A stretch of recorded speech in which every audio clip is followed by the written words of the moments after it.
संक्षारण या कोरोजन के बारे में जानेंगे। आप सभी बहुत अच्छे से परिचित हैं कि घरों में जब हम लोहे की वस्तुओं को काफ़ी समय के लिए बाहर छोड़ देते हैं, पेंट भी नहीं लगाते हैं, तो कैसे उसके ऊपर भूरे रंग की एक परत जम जाती है जिसे हम जंग कहते हैं। तो ये बहुत सारी ऐसी क्रियाशील धातुएं होती हैं जिसका धीरे धीरे क्षय होने लगता है, अर्थात जो धातुएं होती हैं वो अपने मूल गुणों को खो देती हैं।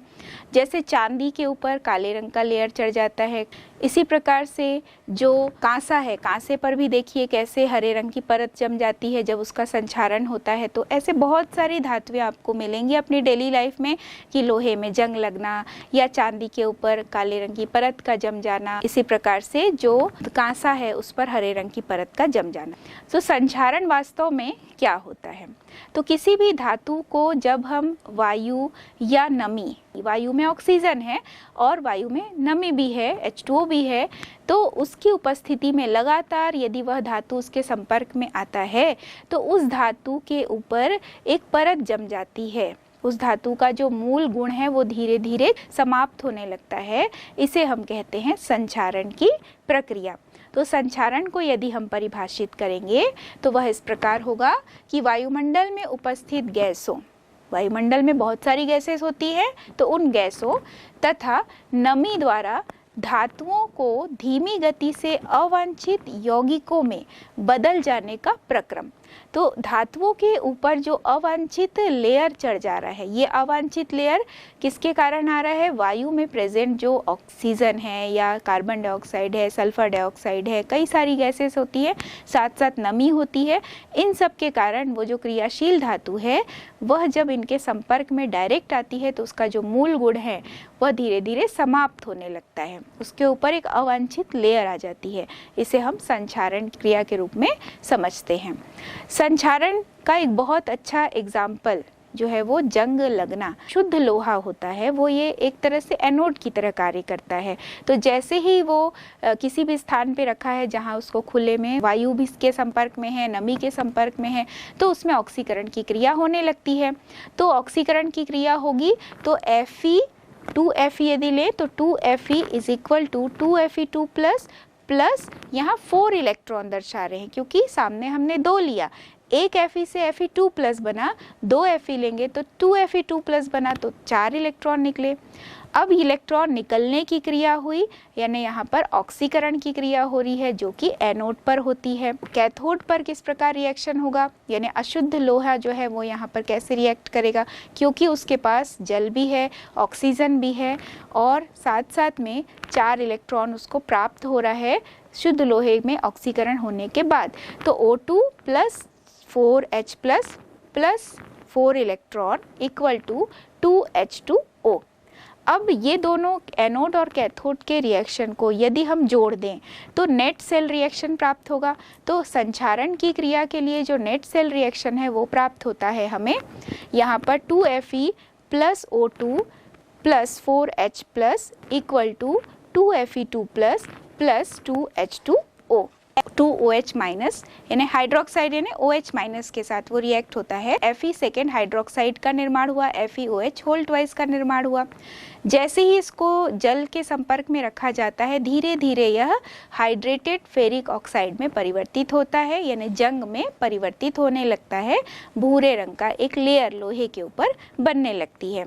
तो इस रिएक्शन को हम कंप्लीट रिएक्शन को कैसे देखेंगे, तो ये होगा 2FeOH twice plus half O2 plus H2O equal to Fe2O3 dot XH2O, यानी हाइड्रेटेड फेरिक ऑक्साइड प्राप्त हुआ जो यहाँ पर रस्ट या जंग के रूप में जाना जाता है। यहाँ पर संक्षारण की क्रिया को हम देख रहे हैं कि बहुत सारे कारक हैं जो प्रभावित करते हैं। यानी लोहे को यदि हम थोड़ा बचा कर रखें, उस पर पेंट लगा दें, ग्रीस लगा दें, तो लोहे का बचाव होने लगता है। तो ये सीधा सीधा समझ में आता है कि संक्षारण की क्रिया वायुमंडल के प्रभाव में बहुत तेज़ी से होने लगती है, क्योंकि वायुमंडल में काफ़ी सारी गैसेस भी होती हैं, नमी भी होती है, क्षारीयता भी होती है, अम्लीयता भी होती है। तो इस तरह से प्रभावित करने वाले इसके बहुत सारे कारक होंगे। साथ ही साथ जो धातु जिसका संक्षारण हो रहा है, जो बहुत ज़्यादा क्रियाशील क्रियाशील भी है तो भी संक्षारण तेजी से होगा। बहुत सारे कारण होते हैं जिससे किसी भी धातु का संक्षारण होने लगता है। तो अब हम जानेंगे कि कैसे किसी धातु का संक्षारण बहुत तेजी से होता है या बहुत धीमी गति से होता है। तो सबसे पहला हम देखेंगे धातुओं की प्रकृति। जो धातुओं की प्रकृति है, धातु यदि बहुत अधिक क्रियाशील है तो वह तेजी से संक्षारित होगा, और जो धातु कम क्रियाशील होते हैं उसका संक्षारण धीमी गति से होगा। दूसरा हम देखेंगे कि धातुओं पर अशुद्धियाँ जितनी ज़्यादा प्रेजेंट होंगी उतनी तेजी से वह संक्षारित होने लगता है। तो धातुओं में अशुद्धि यदि ज़्यादा है तो संक्षारण तेजी से होगा। तो इसी तरह से जो अशुद्ध लोहा है, यानी जिसका संक्षारण हो चुका है और उसको यदि वायु के संपर्क में रखा जाता है तो वो और तेजी से संक्षारित होने लगता है। तीसरा हम देखेंगे वायुमंडल की प्रकृति। तो वायुमंडल में बहुत सारी गैसेस होती हैं, जैसे कार्बन डाइऑक्साइड, सल्फर डाइऑक्साइड, नमी है, तो इन सब की उपस्थिति में बहुत तेजी से संक्षारण की क्रिया होने लगती है। वायुमंडल में खारापन भी रहता है, इसके कारण भी संक्षारण होने लगता है। अगला हम देखेंगे धातुओं की विकृति। मतलब कोई धातु यदि समतल है, समतल सतह पर धातुओं का संक्षारण जो है वो धीमी गति से होगा, और यदि धातु की सतह खुरदरी है, विकृत है, तो वहाँ पर संक्षारण बहुत तेजी से होने लगता है। किसी भी धातु की समतल सतह का संक्षारण बहुत धीमी गति से होगा और खुरदरी सतह का जो संक्षारण है वो बहुत तेजी से होता है। अगला हम देखेंगे कि विद्युत अपघट्य की उपस्थिति। तो यदि कहीं पर विद्युत अपघट्य भी उपस्थित है तो वो तेजी से संक्षारण करता है। जैसे अगर हम नमक के विलयन में रखे हुए लोहे का संक्षारण तेजी से होता है, क्योंकि यहाँ जो सोडियम क्लोराइड है वह एक विद्युत अपघट्य की तरह कार्य करने लगता है। पीएच से भी संक्षारण प्रभावित होता है। कैसे? क्षारीय माध्यम में जो संक्षारण है वो धीमी गति से होगा और अम्लीय माध्यम में संक्षारण तीव्र गति से होने लगता है। संक्षारण को रोकने के कौन कौन से उपाय हैं? संक्षारित होती वस्तुओं को यदि हम वायुमंडल के संपर्क में न रखें, यानी उस धातु जो क्रियाशील धातु है जिसका संक्षारण हो रहा है उसको यदि वायुमंडल के संपर्क से अलग कर दिया जाए, तोड़ दिया जाए, उसके बीच में एक बैरियर बना दिया जाए, तो भी वह संक्षारित होने से बच सकती है। तो ऐसे ही बहुत सारे उपाय हैं, तो कुछ उपाय उसमें से हम देख लेते हैं। रोधिका रक्षण, रोधिका रक्षण यानी बैरियर बना देना। जिस धातु का संक्षारण हो रहा है उसको वायुमंडल के संपर्क से तोड़ देना। तो इसके लिए हम प्रायः घरों में किसी वस्तु पर, जैसे लोहा है तो लोहे पर हम पेंट लगा कर रख सकते हैं, उस पर ग्रीस भी लगा देते हैं। साथ ही हमने अध्याय के शुरू में देखा था इलेक्ट्रोप्लेटिंग। तो जो ज़्यादा क्रियाशील जो धातुएं होती हैं उसके ऊपर इलेक्ट्रोप्लेटिंग के लिए, जैसे लोहा है तो लोहे के इलेक्ट्रोप्लेटिंग के लिए हम यूज़ कर सकते हैं टिन का, निकिल का, क्रोमियम का, इस तरह की धातुओं का लेयर उसके ऊपर चढ़ा देते हैं। तो इलेक्ट्रोप्लेटिंग की क्रिया से भी उस धातु का संक्षारण रुक सकता है। यहाँ पर दूसरा है उत्सर्ग रक्षण। उत्सर्ग रक्षण का अर्थ होता है कि जो क्रियाशील धातु है जिसका संक्षारण हो रहा है उसके ऊपर उससे भी ज़्यादा क्रियाशील धातु की लेयर यदि चढ़ा दी जाए तो जो ज़्यादा क्रियाशील धातु है उसका संक्षारण होगा और जो लोहा है वो बच जाएगा। कारणों में हम लोहे को ही लेकर चल रहे हैं।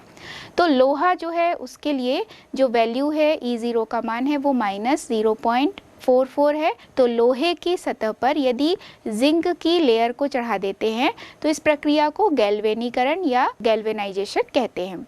तो गैल्वेनीकरण की क्रिया में या जो गैल्वेनाइज्ड आयरन है तो वास्तव में वहाँ बनता क्या है?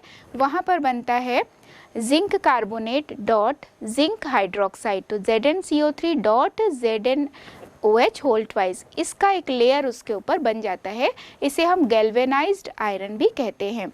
तो गैल्वेनीकरण की क्रिया में ये विशेष रूप से ध्यान रखना है कि लोहे के ऊपर जिंक का ही लेयर चढ़ा रहे हैं, तो इसे हम गैल्वेनीकरण कहते हैं।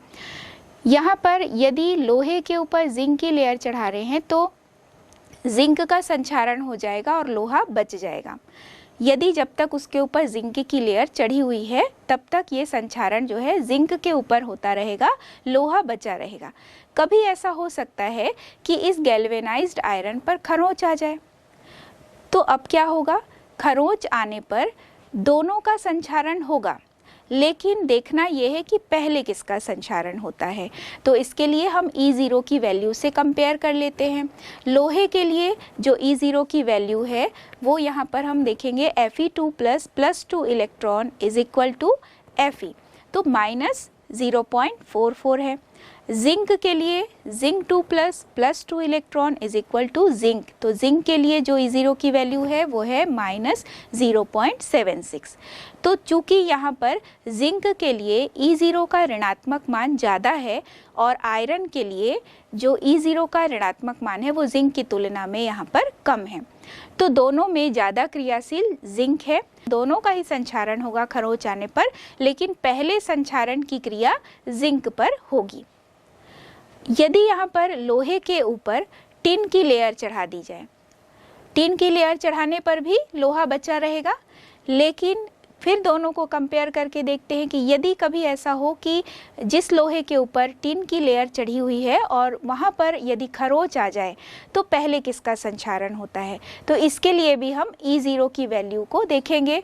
टिन के लिए जो E0 का मान है, यानी इसको रिप्रेजेंट करेंगे Sn2 plus 2 electron is equal to Sn, equal to E0 का मान दिया हुआ है इक्वल टू -0.14 वोल्ट।